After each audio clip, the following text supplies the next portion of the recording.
Hey guys, Filmsuit here. I just got back from Sinister, and let me just say, before I go on in this review, let me explain my wardrobe situation and kind of the shaky camera, like you just noticed. I am currently house sitting, and I did not have enough room in my luggage for my suit, and also, I made the mistake of forgetting to pack my little camera slash iPhone stand that keeps my phone stood in a stable still shot.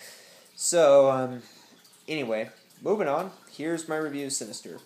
So Ethan Hawke is a crime writer named Allison, I think. Very feminine name, or is Ellison? I don't know. Don't remember.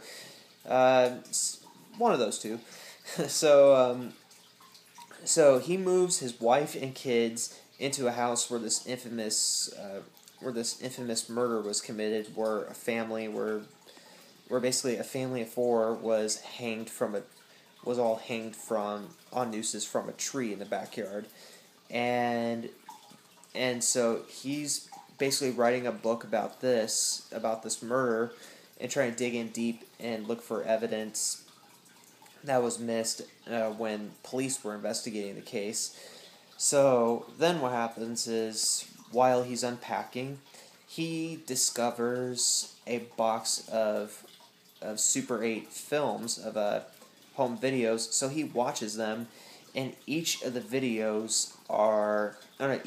videos are actually, like, they start out like really weird. Like, one is called Family Barbecue, and it starts out with a family having a barbecue, and it ends with that family getting burned alive. One is Pool Party, starts out with the pool party, and then next thing you see, the family is all tied to lawn chairs and pushed into a pool and drowned to death, and basically drowned. Very ironic names, I'd say. He finds these tapes, and afterwards, pretty much he made the biggest mistake of turning those on. Long story short, I'm not going to get into it because that would kind of kill the surprise, and I don't really feel like spoiling much more than I already have. Yeah. So, long story short, it puts his kids in danger, makes him start to go insane. The authorities and neighbors already hate him. The wife begins to resent him for the way he's acting and thinking he's being selfish. Yeah. So, you basically got the plot there. And, and then this comical or comedic, you get a lot of comic relief from this deputy who's the only one in the town who believes Ethan Hawke and, like, begins to help him. So, what happens is, let's see. Well, I already covered the plot. Okay. Yeah, my thoughts on this movie. Honestly, I had to keep myself calm by walking out of this movie quite a bit, a couple times. Like, not exactly walk out. Like, well, I may have went to get a cup of tea or water here or there. No, I mainly had to walk out.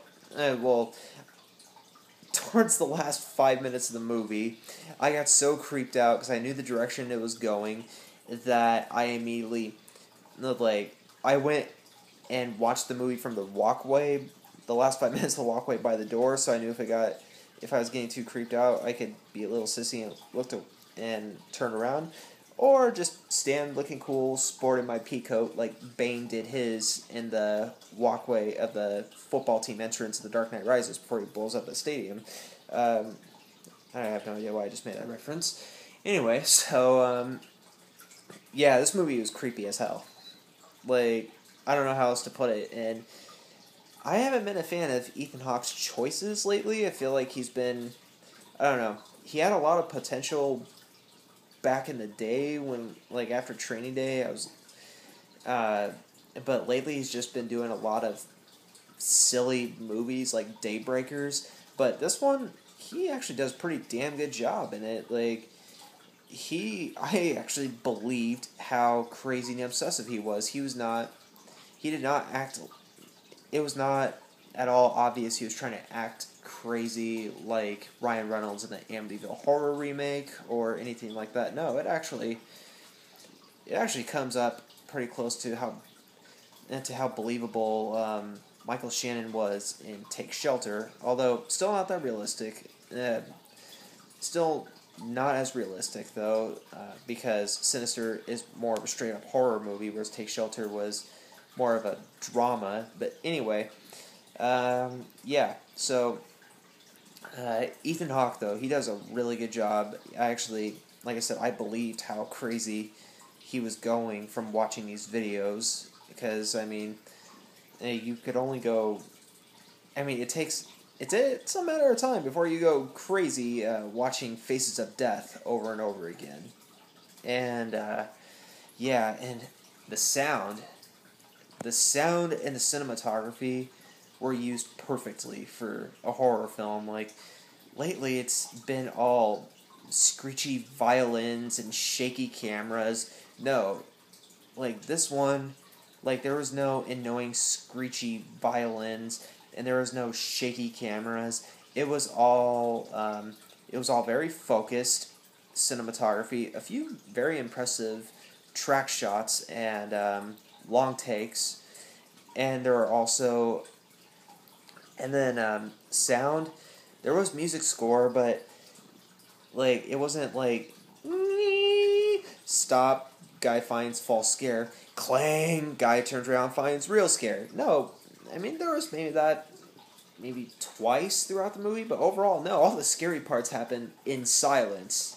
Like all the suspense happens in silence, and there were a few parts where I did get annoyed because of the very cliche loud sound.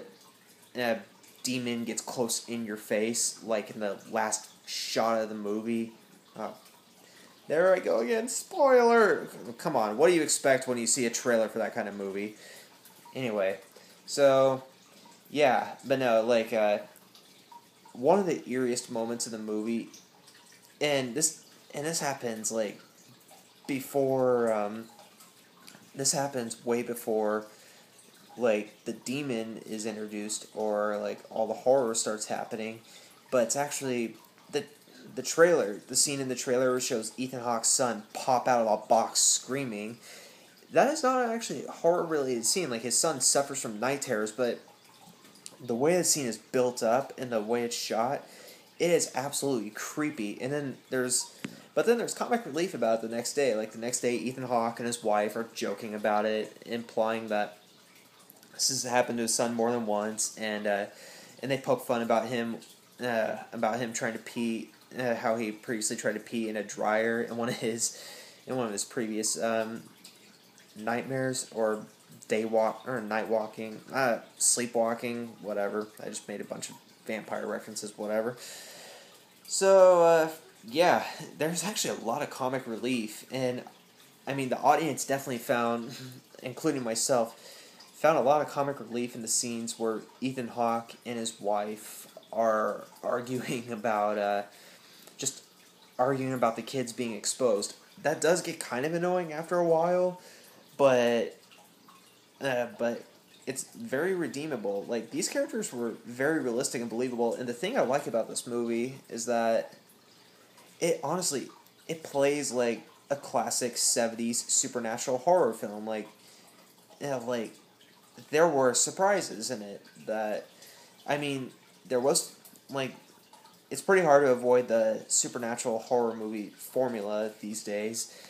I mean, you're basically going to have to follow that formula whether you like it or not, but, like, no, this movie was exceptionally, like, it was, I shouldn't say exceptional, that's kind of over-exaggerating it. No, this movie, though, was surprising. Like, it felt like I was watching a Stephen King adaptation, just because the whole writer moves to a small town, everyone doesn't like him, he's writing a book, discovers something horrifying.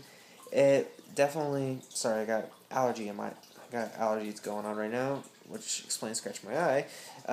Yeah, so, yeah, like, it definitely reminded me of The Shining. and Salem's Lot, both in that sense. And also it reminded me a bit of the original Amityville Horror. And yeah, like, I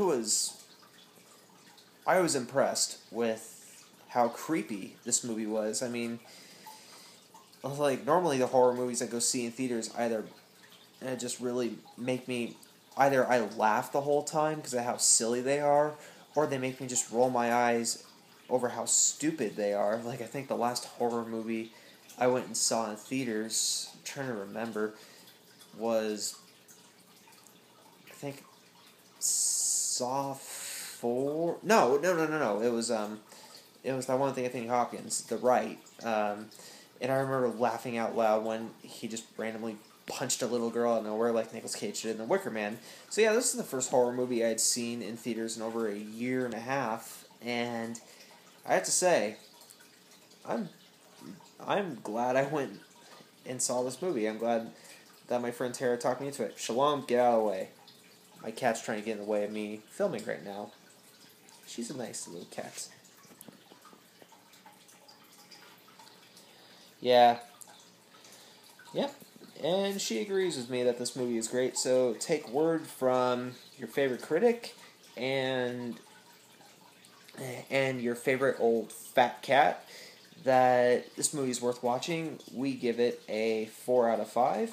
And tune in later for my review of Argo.